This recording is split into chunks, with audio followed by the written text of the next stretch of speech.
Well, here we go. Kamala Harris is releasing her book, 107 Days, the length of her campaign. And in it, you have this New York Times piece outlining some of the anecdotes. One of them being about phone calls she had with Trump that tell you so much about the outrageous character of Trump. And what bothers me, I'll get to this point once I review the moments I'm talking about, is I think that if supporters of Trump really contemplated the takeaways that at least I have when I read about these, they would question a lot of what they get publicly from Trump, because privately he's saying very different things. So again, New York Times piece where I'm basing the outline I'm about to give you off of. In 107 days, Kamala Harris lays out her regrets in her book. Coming out next week, she revisited her breakneck campaign, explaining her choices and outlining missteps of hers and others. She hinted at a return to politics. As you're about to hear, after we go over the Trump phone call part, there's a statement she makes about Pete Buttigieg and the other people she considered for the vice president pick, and Buttigieg has now responded in kind of a refutation fashion, which was fascinating. So let's go through this. Harris's core argument, the piece outlines, is I didn't have enough time. It was a short campaign. We all remember that whole debacle. My last take on discussions about this book was, oh no, we're going to have a lot of the same debates now. We're going back to the conversation about Biden's debate, and then there's infighting. I'll show you a Biden aide saying, I don't really agree with what Harris was saying. And so that kind of makes me uncomfortable, but I do think this part about Trump is really fascinating. So there's two calls that she details. The first is after the second assassination attempt of Trump. Obviously, the first one, Biden was president, so Biden called Trump. This time, Kamala Harris was at least the candidate, and so she called Trump whenever that guy was on the golf course with the gun. The guy who demanded that strippers be brought. Was it strippers or prostitutes? Something like women be brought to his jail cell. Kind of a nut job, obviously. And so Kamala Harris called Trump. And let me read you this excerpt. Quote, "You've done a great job. You really have," Mr. Trump told her. "My only problem is it makes it very hard for me to be angry at you. It's like, what am I going to do? How do I say bad things about you now?" To which Kamala Harris responded, "Well, then don't." And Trump says, "I'm going to tone it down. I will. You're going to see." Mr. Trump then told her that his daughter Ivanka was a big fan and asked her to say hello to her husband, Doug Emhoff, for him. Ms. Harris wrote that she didn't fall for his magnanimity. Quote, "He's a con man. He's really good at it," she wrote. "I'd readied myself for a phone conversation with Mr. Hyde, but Dr. Jekyll had picked up the call." So that's the first one. And this you hear all the time. Newsom has talked about his phone calls with Trump, and it's not bad to be more civil when you're in a personal conversation with someone than you would be in a debate or a rally. We get that. It's politics. But what is so two-faced, very Dr. Jekyll, Mr. Hyde, as she said, is he's on the record complimenting people like Newsom and Harris, who he calls the greatest threats to the country. He's on the record in these calls, you just heard it there, saying, Ivanka's a big fan of yours. You're doing so great. How do I even be mean to you? Like brainstorming how he can make disingenuous attacks against her that he doesn't actually believe. You've done a great job. You really have. My only problem is it makes it very hard for me to be angry at you. It's like, what am I going to do? How do I say bad things about you now? I've not heard the reverse. I've heard Newsom's probably more polite to Trump behind the scenes than he is publicly. Fine. But that's different than Newsom going, gosh, it's so hard to attack you, Donald. You're just doing such a great job. You never hear that. So I just wish that some of Trump's supporters would acknowledge he's putting on a show for you. When we say we think Trump threatens democratic institutions, when he's unraveling things like, in recent news, going after the First Amendment, I think a lot of the Democrats articulating that actually believe that. But when Trump says Kamala Harris is a fascist and a communist, words he's used, and she's so low IQ, and she doesn't, he then gets on the phone and is like, I don't even know what I'm saying. It's so hard to get that stuff out of my mouth. Okay, then the second call, when Kamala Harris called to concede after she lost to him. Quote, this is what Trump said: "I'm going to be so nice and respectful. You're a tough, smart customer, and I say that with great respect. And you also have a beautiful name. I got use of that name. It's Kamala." He pronounced her name correctly on that call, the piece writes, after mispronouncing in public all through the campaign. The White House didn't respond to requests for comment. I mean, things as small as that. On the phone call, he goes, "Got a lot of use out of that name, Kamala," and pronounces it correctly for the first time. After the whole campaign, he was like, "Kamala, Kamala, Camila." We heard sometimes people would say. It's an act. It's a total act. And this, Bill Maher even recounted in his bizarre meeting with Trump, how the Trump that goes out there, and I just want to keep saying, I'm not saying a difference between how you are public and privately is unacceptable inherently. It's that the things Trump levies as a tax, he sometimes explicitly admits, like we heard in that first phone call, he doesn't mean them. A lot of interesting parts out of this I want to keep going through. But while we do, please do, if you appreciate the show, click the subscribe button. It's free in a time where anti-Trump media is obviously under attack. I do think it's important that you support whatever show that you appreciate. So clicking that subscribe button is an important way to do so. They discuss the New York Times piece, the anecdotes in Kamala's book about the reasons that she didn't try to convince Biden not to run again, because that's a question that she's getting when she says in the book, yeah, he shouldn't have run again. And so people are saying, well, why didn't you bring that up more back when those decisions were actually being made? And honestly, while there were a lot of things done wrong, of course, by the Kamala campaign, by the Biden White House, otherwise we wouldn't have gotten here. That's obvious. But I do kind of understand the reasoning, especially when she's the vice president. Not only is there some level of loyalty, but it would seem so self-serving for her to be like, maybe you should not be, as we talked about before, maybe you shouldn't be the candidate and like somebody else should be. I don't know who it would be. So that would probably be a strange position for her specifically to fulfill. But the reasons that came up was, she said it became a mantra in the White House that it's Joe and Jill's decision. It's not for us to decide, which that's kind of bizarre. I think more people should have been a part of that decision. It impacts more than just them. The second point is the one I referenced, which I think is actually the best one, which is it would seem self-serving if she were out there saying it. And then she argues that it wasn't a cover-up like it's being portrayed, but more so people just all going, yeah, he's getting pretty old, but I think it's okay. And then he got worse and worse and worse, and then they didn't really know what to do, as opposed to like, we know that this is a massive problem and we're going to try to hide it. Take that for what you will. Probably a lot of people won't believe that, but I have a hard time believing that they were like, hey, this guy's completely zoinked, but let's weekend at Bernie him. We'll figure this out. I think it was more just like me on the sidelines was doing, like, I think he's doing some solid things. The State of the Union was pretty good. Hey, that's infrastructure law. Yeah. You remember that list? We went through the list.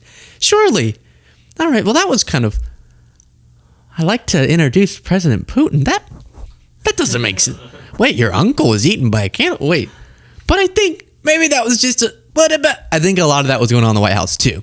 As opposed to what's a more salacious telling, which is there's this whole cover-up. I mean, some cover-up like any presidency would do, which is trying to make sure the president looks the best they can, so picking the right times, making sure you set them up for success. But I don't know, take that for what you will. Here's a quote from her on that. "In retrospect, I think it was recklessness. The stakes were simply too high. This wasn't a choice that should have been left to an individual's ego, an individual's ambition. It should have been more than a personal decision." So yes, I'm just trying to give you this information without wincing, because I do wince at us getting back to the infighting, which always comes up whenever these stories get reported, which is like, the Biden loyalists go, how dare you say that? No ego. And the Kamala loyalists go, shut up, or whatever. And then we're back to discussing something that's done. It's gone. It's over. We can't really change what happened there, but it is interesting. This book is seeming to be kind of fascinating. Then goes on to outline how she felt Biden, or more relevantly, his team, we've gone through this before, got in the way a little bit and maybe didn't support her as much as she wanted. This is something the Biden aides dispute. She does emphasize she had genuine reverence for Biden, so that wasn't a performance, according to her. It wasn't like behind the scenes she was going, gosh, this guy's ego, but publicly was saying that she really revered him. She said that's genuine, but it would hurt when certain things would not seem to be respectful towards her. So here's an example. I'll just read directly from the piece. Minutes before she was about to step on stage at a presidential debate in September 2024, so that must have been the eating the cats and the dogs debate with Trump, she received a call from Mr. Biden. So she's about to go on stage. Biden calls her. He relayed that his brother told him that she was bad-mouthing him and that several power brokers in Philadelphia were threatening not to support her because of it. Mr. Biden went on to insist that his own disastrous debate performance had not hurt him with voters and that he had beaten Mr. Trump. And I don't know if that means beaten Trump in the last election or beaten him in the debate. Joe, come on. I say with love, huh? That debate? That one that we had to drown our sorrows in 3 boxes of Papa John's pizza and alcohol afterwards? Is that the one where you beat him? Please no. Oh no, we're talking about the debate again.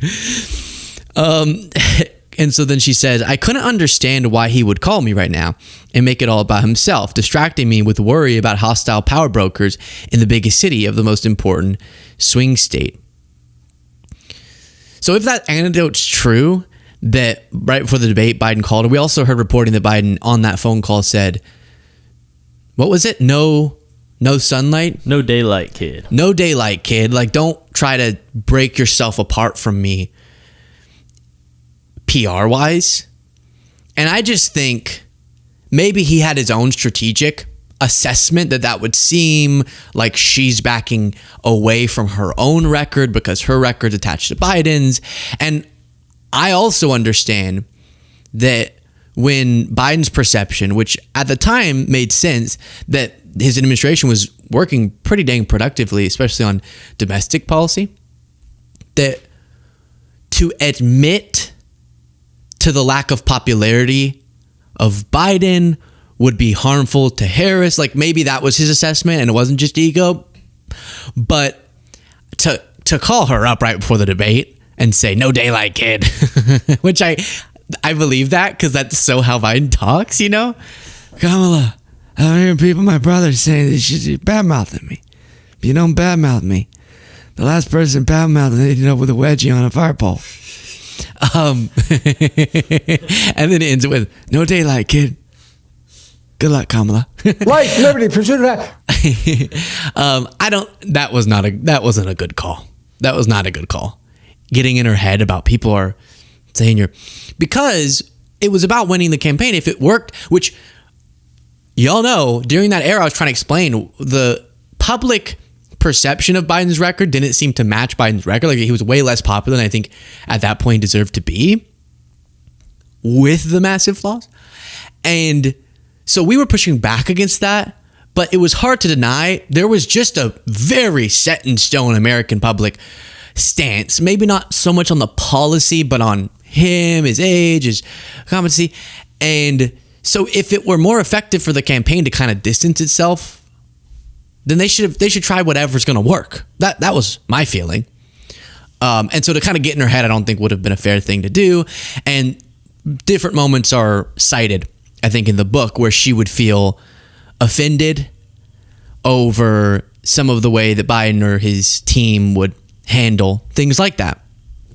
And it being more like, don't offend Biden, as opposed to just do what you got to do to win. And that sets up the View moment. You might remember that a lot of people cite as a really problematic moment in her campaign where she went on The View. They said, what's one thing that you would have done differently than Biden? And she said, nothing comes to mind. Which again, I mean, what are you supposed to say? There definitely could have been things. There are things. Okay, there are things. But as the vice president, I get why you feel kind of stuck. Since is this the clip or do you just have the photo? You feel kind of stuck. You were in the administration, so it's the Biden-Harris administration. So you saying you would do something different kind of sounds like you would do different than yourself. But still, a lot of people were saying, what? What about this? What about this? What about this? And that harmed her. Now, I should add for context that a common thing in retrospectives of campaigns is people put way too much emphasis on what were relatively small things that all of us noticed, like that View moment, that the political media world noticed, but voters who really make the difference, probably that wasn't their deciding factor, and there are much more systemic reasons that people went the way that they went. So we do put a lot of emphasis on that. All right, now we get to a really interesting part of this, which is her VP selection process. She says she wanted Buttigieg, quote, "He would have been an ideal partner if I were a straight white man, but we were already asking a lot of America to accept a black woman married to a Jewish man. But knowing what was at stake, it was too big of a risk." So with Buttigieg, essentially she's saying, I didn't want that gay. No, of course not. She's saying that for the American public, having a black woman and all the different characters she cited, plus a gay running mate, would have been too pushing the envelope. And I think I'll show you Pete Buttigieg's response because, guys, the Democratic primary has started. They're running for president already. Like, Pete Buttigieg here is like, really, Kamala? Because I think the American people don't care about identity. It's like, hell yeah. Let's get it going. I can already see the debate stage. Madam Vice President, you said in your book that you didn't pick Pete Buttigieg because you didn't think the American people were ready for both a black woman and a gay man on the same ticket. And then Buttigieg goes, I think that the American people care about what you do for them, not who you love. Wow! And Kamala's like, no, wait, I just meant that. Have you seen Americans sometimes? So I already said, we don't have to do the, wow, she didn't pick him because he's gay thing. Because I understand what she's saying, which is, yes, there are identity characteristics, as much as we don't want to play it, or we shouldn't want to play identity politics, that do influence people's perception. And that's a huge bummer. People shouldn't care about Pete Buttigieg's love life. They shouldn't care about Kamala Harris's identity characteristics. But a lot of people do. I'm thinking back on that clip of someone being asked about Nikki Haley, and he was like, you don't want to hear what I want to say. And the NBC reporter's like, no, say it. And he's like, I just think a president should have balls to scratch. It's like,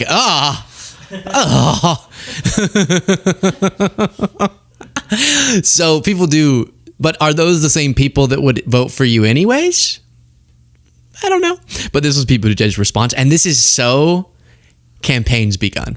I just had the chance to but what he says is compelling, so let's hear. Talk to former Transportation Secretary Pete Buttigieg and asked him to respond to former Vice President Kamala Harris's latest book excerpt published by The Atlantic, in which she says that his picking him as her vice president would have been far too big a risk, and that America wasn't quite ready for a gay vice president alongside a black woman president. Here's what he told me. Well, I was surprised when I read that. I just believe in giving Americans more credit than that. My experience in politics has been that the way that you earn trust with voters is based mostly on what they think you're going to do for their lives, not on categories. And I wouldn't have run for president if I didn't believe that.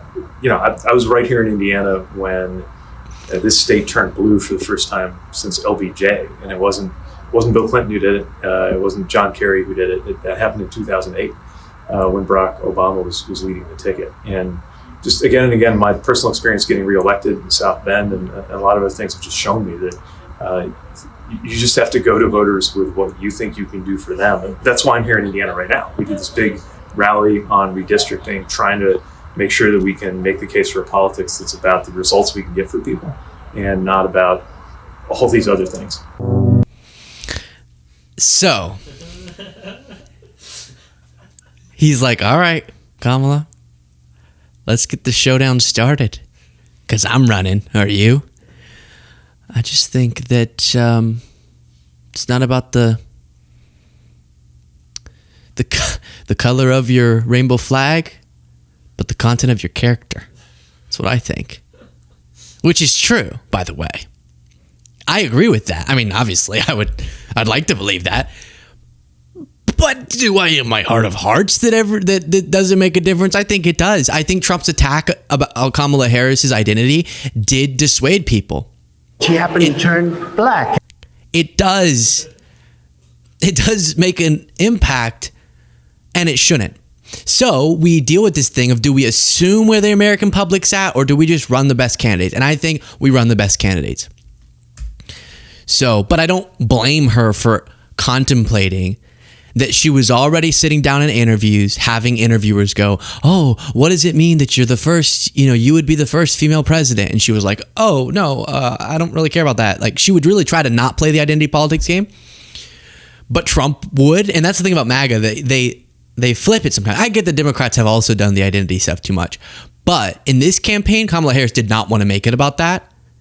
But Trump was constantly, DEI candidate, DEI. What do you mean by that? She has all these qualifications. You just mean racially and genderly.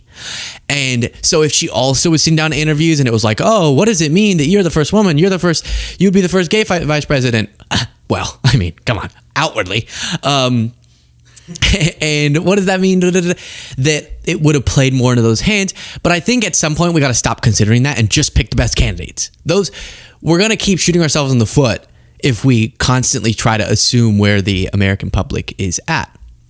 I mean, the point that Pete Buttigieg brought up is a lot of people didn't think Obama could do what he ended up doing. And I just think we got to have more faith in the American people. Okay, and then she talks about not picking Mark Kelly, the Arizona senator, because, quote, she couldn't afford to test Mark Kelly in that ugly grinder, given that she regarded him as the American ideal of selfless service. So she felt he was a little bit too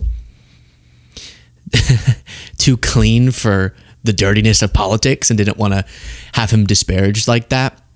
And the national campaign would be too ugly for him. And then on Josh Shapiro, she wrote, Governor Josh Shapiro of Pennsylvania seemed more interested in defining the role for himself than helping her win. And she recounted Mr. Shapiro questioning an aide about the pieces of art he could use to decorate the vice president's residence. Did she have to write the book? Maybe this is a little bit her like getting a little characterizations of the people she might be running against if she were to run in 2028. Because I don't want this to be, she says that, and then Shapiro goes, oh yeah, well, I saw Kamala Harris eating, what was the thing that DeSantis did, like pudding with his fingers? That's what it was. Eating and throwing anecdotes out about her that are negative. Then she said she obviously picked Waltz, who she liked personally a lot and felt would balance her out nicely, but struggled with his fumbles during the campaign. He obviously had such a great vibe, and we were really excited when he was picked here. But there were definitely fumbles. Those fumbles didn't make the difference, by the way, in the election. Again, we get way too focused on smaller things in the grand scheme, but it was tough what he said. What did he say? I've made friends with school shooters. I've become friends with school shooters. So he had, but that was, a little bit of part of his charm, he's a regular guy who hasn't said that. So those were the main anecdotes I thought were interesting for the New York Times piece. And it ends with the quote, "We'd planned for everything, it seemed," she wrote, "except the actual result." Yeah. So then let me show you a Biden aide. This is Andrew Bates responding. She said she felt like she wasn't set up to succeed. And that wasn't the impression I got when I was reporting. I thought that there were probably some people on the inner circle that were sort of, into the drama. But my experience with the press shop was that they were very much behind the vice president. And, the president seemed like a genuinely close relationship, considered her a partner. So were you surprised at all by what you said about the being set up for success or failure? Your read is consistent with my experience. I spent a lot of time working with her team to get her back to talk about her successes, to defend her from negative coverage that we thought was unfair, and I'm proud that I did that. And that was something that I saw across the board from my colleagues. Yeah, that, So that was the main part. And you have different, we also saw the other aide. Maybe I could find this real quick. That was brutal. Biden aide, Kamala. Yeah, here it is. Longtime aide said Vice President Harris was simply not good at the job. Biden wasn't the reason she struggled in office or tanked her 2019 campaign or lost the 2024 campaign. It's like, sheesh. My God. As I said before, you can't go, this person was terrible who you picked as your Biden. It wasn't Biden saying that, but that you were a part of the administration of, I don't know. People are sensitive. I get it. You lose to Trump and everyone's a little bit angry at you for that. Now seeing what Trump's doing. And so then everyone's pointing fingers, which I've really tried not to do. I don't know if any of you have noticed that, but I've really tried not to go, the real person who's to blame is David Backman.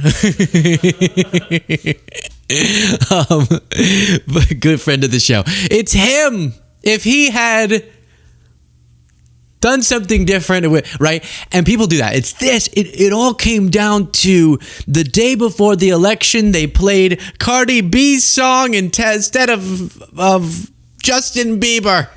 If they had done Justin Bieber at the rally, it would have been different. You hear a lot of that type of stuff. And I think that no one just wants to say, hey, we're all a part of it. Now, the people who are actually in positions of power are more so to blame. But I feel like anyone who was rallying to defeat Trump, we all lost collectively, and we all have our own takeaways, introspection that we can do about that.